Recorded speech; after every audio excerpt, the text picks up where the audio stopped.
Alors, le départ pour la Nouvelle-Guinée, c'est en septembre 1977. On a été là à peu près 20 mois. Je pense qu'on est revenu en avril 79.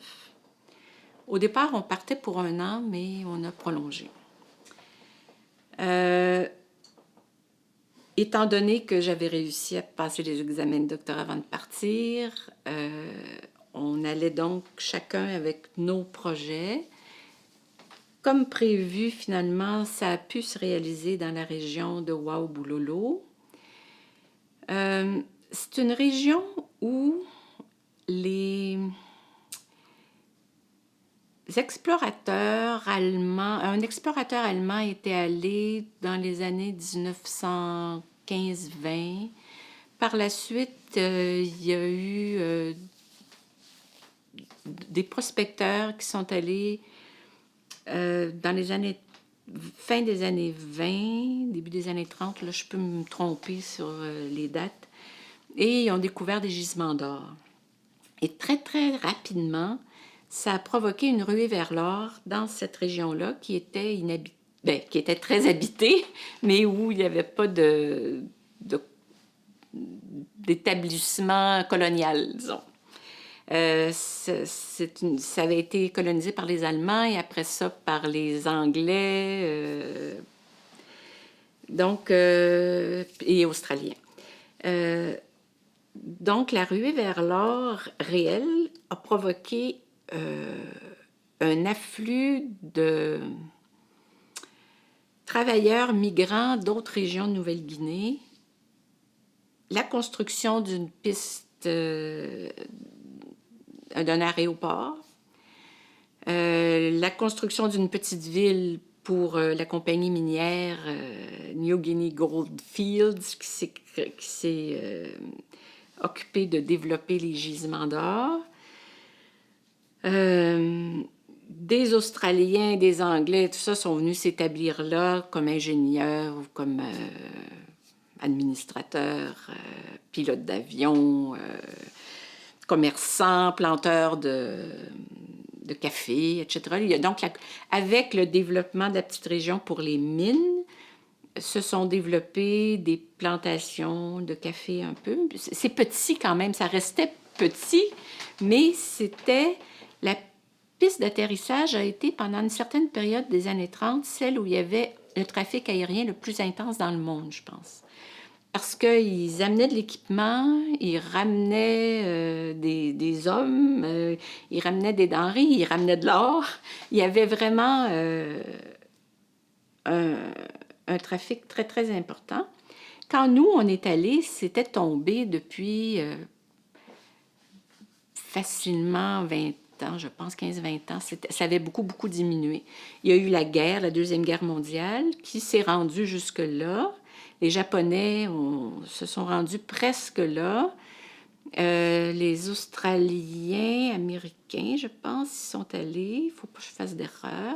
Mais il y a eu des combats, il y a eu des bombardements dans la population chez qui nous autres on est allés, qui s'appelle les Biangai, qui avaient des souvenirs assez vivaces de la période de la Deuxième Guerre mondiale. Et par la suite, la mine a continué d'être productive, mais il y a eu d'autres endroits dans le monde qui ont attiré les compagnies c'est resté plutôt une exploitation plus modeste. Mais quand même, il continuait à y avoir un afflux de travailleurs de différentes régions du pays. Donc, il y avait les Biangai qui étaient les gens qui habitaient sur place depuis très, très longtemps, qui étaient les propriétaires, les occupants des terres. C'est un endroit très, très montagneux, très, très boisé encore, et qui se voyait envahi par, disons, qui était à peu près 4000, je pense, à l'époque, ou 1000, en tout cas, j'ai oublié. Et il y avait 10 fois plus de gens d'autres régions qu'eux-mêmes. Et il y avait donc des conflits territoriaux, des revendications territoriales très tendues. La Nouvelle-Guinée était indépendante depuis 2 ans, elle est devenue indépendante en 1975. Donc, il commençait à y avoir dans l'administration de plus en plus de locaux qui prenaient des postes. Mais il y avait encore, quand on est arrivé dans la région de Wow, un district officer australien. C'était une région qui n'avait pas encore mis en place des gouvernements locaux selon le régime qui avait été implanté un peu partout en Nouvelle-Guinée, qui avait gardé le système australien encore parce que justement à cause de la dynamique de la population qui ne pouvait pas arriver à un consensus permettant de créer des Local Government Council, vu que les Biangai étaient en tension constante avec les voisins qui disaient non, nous aussi on a occupé la région, mais avec aussi ceux de régions plus éloignées. Donc, on arrivait dans ce contexte-là, une région toujours économiquement active, où l'industrie forestière commençait à prendre beaucoup de place, alors qu'au départ, c'était l'industrie aurifère. Là, il commençait à y avoir du déboisement par des grosses compagnies qui traçaient des routes, qui faisaient passer d'énormes grumiers, qui allaient chercher le bois et qui, avec ça, donc, ouvraient le territoire, vu qu'ils faisaient des routes. Et quand on est arrivé, on a réussi d'abord à confirmer que c'était le bon endroit où aller, parce qu'il fallait qu'on comprenne, il fallait que la dynamique qu'on voulait étudier, disons, comment les gens, dans leur économie locale, avec leur système de production, arrivaient à articuler leur mode de vie, leur mode de production avec le développement capitaliste de la région. Est-ce que la question était bonne pour les Biangai? Et oui, on a confirmé ça au départ. Moi, je voulais travailler plus sur les rapports de sexe, la situation sociale des femmes, dans le fond. Et Jean-Claude travaillait vraiment plus sur les rapports de pouvoir à l'intérieur de la communauté.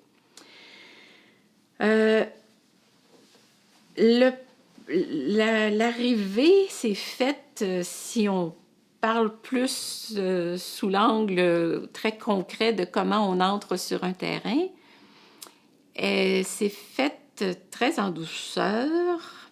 On est arrivé d'abord à Port Moresby, qui est la capitale. On était attendu parce qu'il avait fallu obtenir un visa, obtenir la permission d'aller faire du terrain là-bas. Et ça commençait à être plus sévère, les conditions pour y aller, à cause de l'indépendance qui était récente et de la volonté des institutions du pays de contrôler son propre... de contrôler la recherche qui se faisait chez eux. À l'université de Papouasie-Nouvelle-Guinée, à Port Moresby, on a rencontré les profs là-bas qui nous ont bien accueillis. Là. C'est vraiment des gens qui ont été très aidants. Un prof d'économie, un prof d'anthropologie. C'était des gens qui arrivaient, certains d'Angleterre, d'autres de Namibie, d'autres d'Australie. Il y en avait une qui était australienne, mariée à un juriste de Papouasie-Nouvelle-Guinée, un des premières personnes de Papouasie-Nouvelle-Guinée à avoir vraiment une éducation supérieure et un poste de pouvoir dans le pays. Et on a rencontré aussi, pendant les 3 semaines qu'on a passées là, je pense, des Américains qui étaient, comme nous, en train d'amorcer leur terrain. Ils s'en allaient dans les Highlands, dans le coin de Mendy. Et eux arrivaient je pense, d'où venaient-ils? Je pense qu'elle venait de Princeton ou une université à New York, mais je pense que c'était Princeton. Et on a compris comment on était préparé bien d'un côté, mais pas bien de l'autre. Parce que cette femme-là, Rena Lederman, était en couple avec son mari était avec elle. des jeunes de notre âge avec qui on s'est très bien entendu parce qu'on partageait beaucoup de choses avec eux. Mais eux avaient une préparation très précise sur l'organisation matérielle d'un terrain. Ils arrivaient avec tout l'équipement nécessaire, ils avaient planifié ce dont ils avaient besoin en termes de casseroles, dactylo, papier et tout. Nous, on arrivait plutôt avec une valise le plus légère possible pour ne pas avoir de frais de bagages sur l'avion. Avec l'idée que, bon, ça serait du camping, ça va. Ça nous a amené à être... à faire quand même quelques achats de plus que ce qu'on avait prévu faire.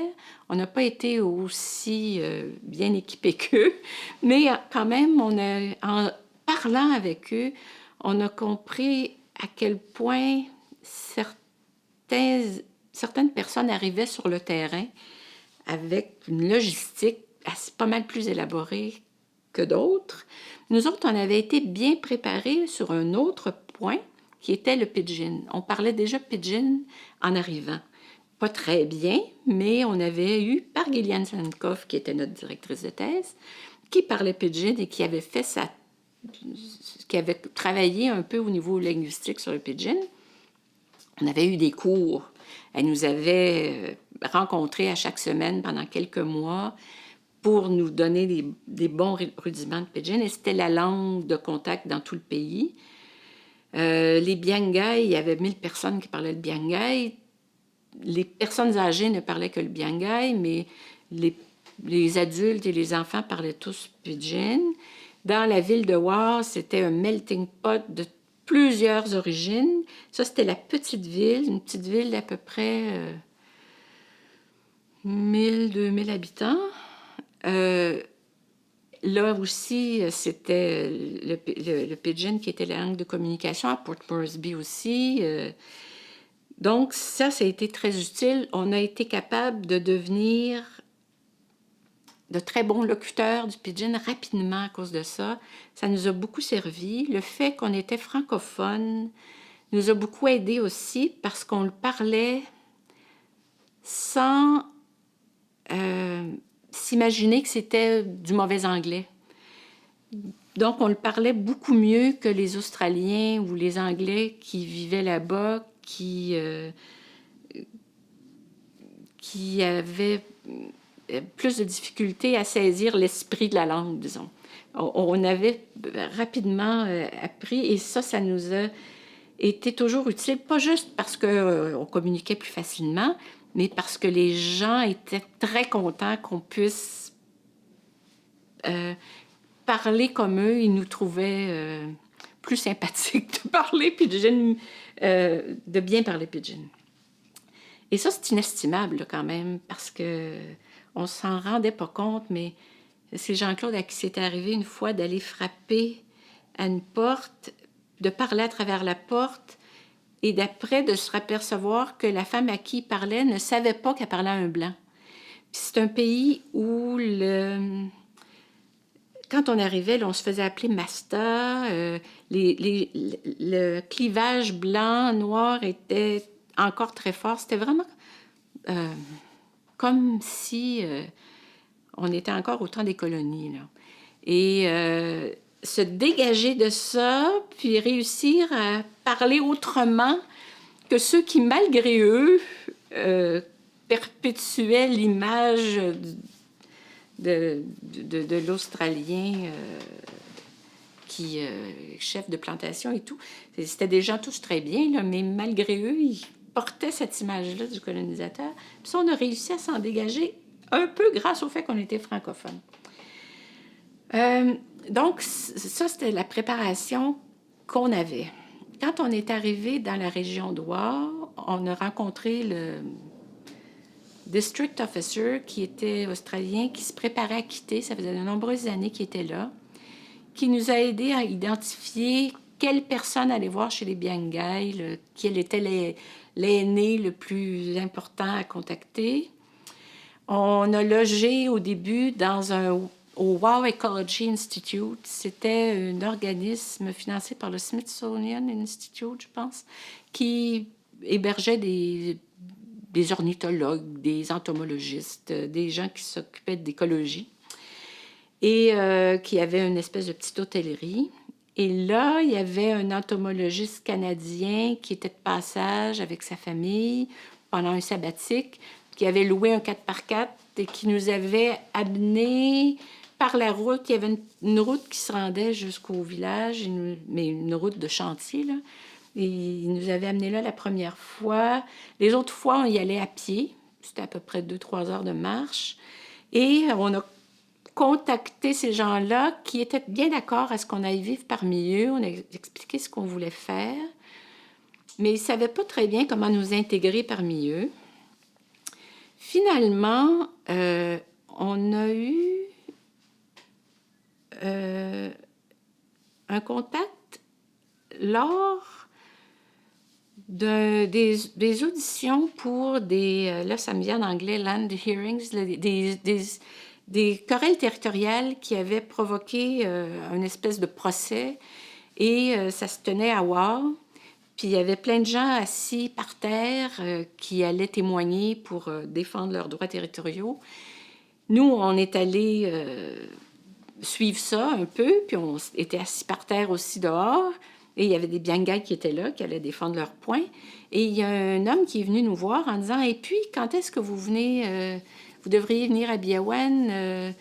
Puis, on a convenu avec lui qu'on irait voir sa maison. Il pouvait nous héberger. Il dit « Je le sais, les gens ici, ils ne savent pas quoi faire avec vous. Ils veulent bien que vous veniez, mais ils ne savent pas très bien comment vous intégrer. » Moi, je le sais parce que je suis infirmier, j'ai vécu chez les Watout. Il avait vécu dans des coins très reculés où est-ce qu'il avait été infirmier. Puis il dit, je sais comment vous pouvez vous sentir, je peux vous accueillir chez nous. Parce que les autres, ce qu'ils proposaient, c'est qu'on loue une chambre chez eux ou qu'on loue leur maison. Mais c'est des huttes, là, et puis ils voulaient nous charger ça très cher. Nous autres, on n'avait pas de sous. Et on voulait surtout pas introduire un régime de clientélisme là-dedans. Et bon, donc on voulait plutôt essayer de s'installer, essayer d'avoir un endroit où... bon, finalement, on a fait bâtir une maison avec des planches, là, une maison qui nous a coûté 60, peut-être 100 $ en tout de matériaux, mais qui était une maison qu'on a laissée après à la personne qui nous a accueillis, ce monsieur-là qui était venu nous parler. Il était infirmier maintenant dans son village, après avoir travaillé dans d'autres régions. Et quand on est allé le voir, il nous a fait visiter sa maison, qui était une hutte sur pilotis, mais à plusieurs pièces. Et les 2 plus anciennes pièces, eux, ils ne les occupaient pas. Donc, c'était des pièces très vieilles, d'ailleurs, infestées de coquerelles, des bambous tressés, là, mais très, très vieux, poussiéreux. Et eux vivaient dans l'autre partie où il y avait un plancher en planche.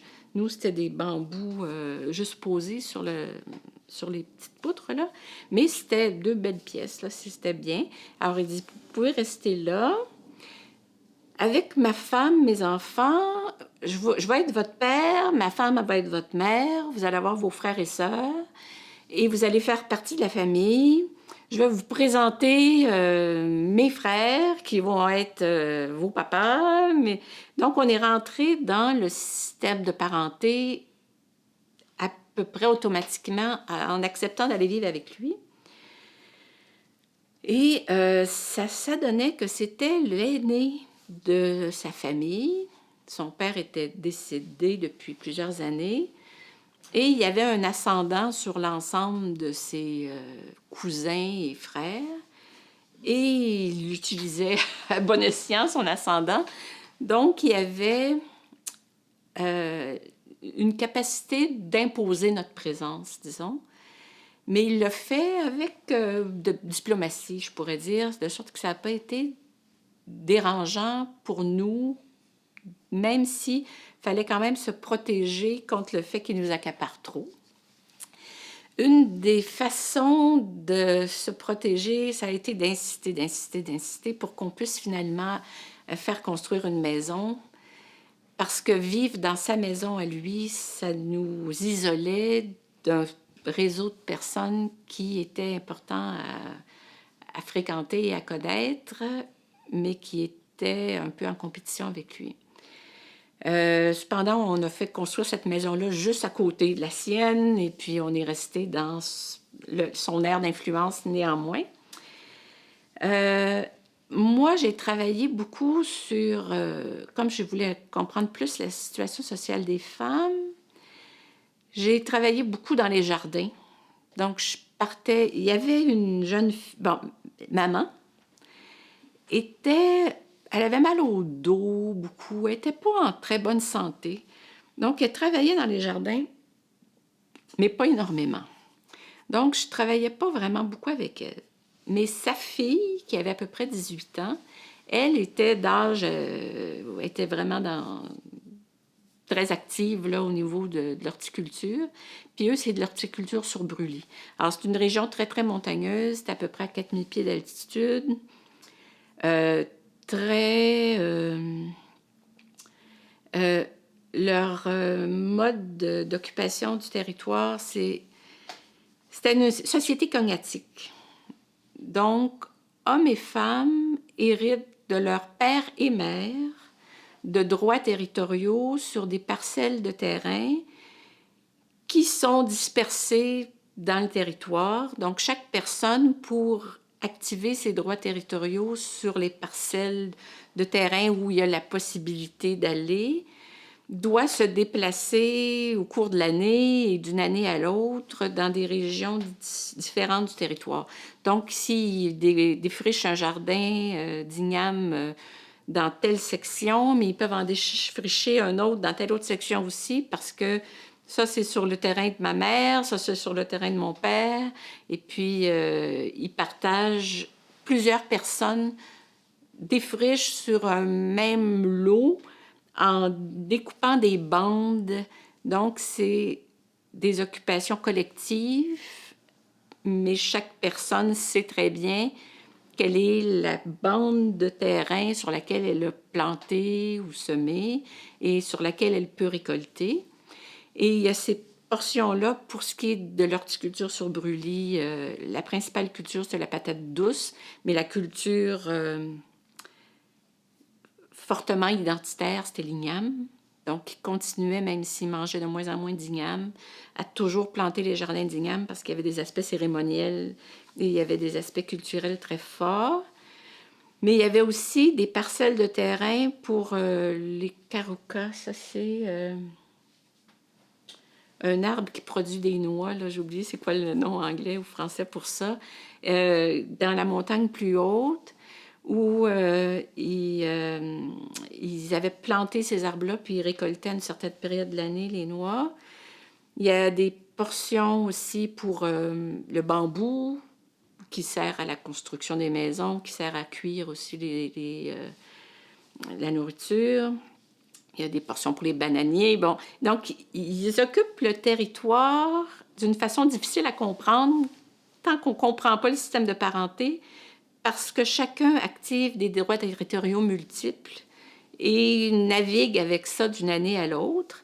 Il y avait beaucoup d'adoptions, parce que justement, l'adoption permet d'envoyer un enfant qui va activer les droits territoriaux de sa mère et de son père dans le village d'à côté, parce qu'à cause des intermariages de village en village, il y avait 7 villages.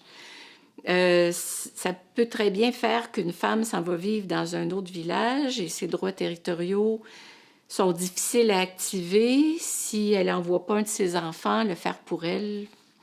Et donc, il y avait une circulation d'enfants importante. Dans la famille où on vivait, il y avait une enfant de 6 ans qui était en train de partir pour un autre village. Donc, la mère et le père qui étaient le couple qui était pour la prendre venait souvent vivre dans la maison pour une semaine ou deux, pour se familiariser avec elle, pour qu'elle se familiarise avec eux. Ils retournaient vivre là-bas. Elle voulait y aller, elle voulait pas y aller. Des fois, y allait, des fois, y allait pas. Et à terme, elle a fini par aller vivre avec ce couple-là plus tard. Mais des fois, le passage de l'enfant se faisait plutôt dans la vie. Il y avait la dernière enfant, la petite fille, la plus petite, c'était un enfant qui venait d'une autre famille aussi. Le père était devenu veuf, donc c'est notre père et sa femme qui avaient repris l'enfant. Mais le père habitait tout proche, il venait fréquemment aussi.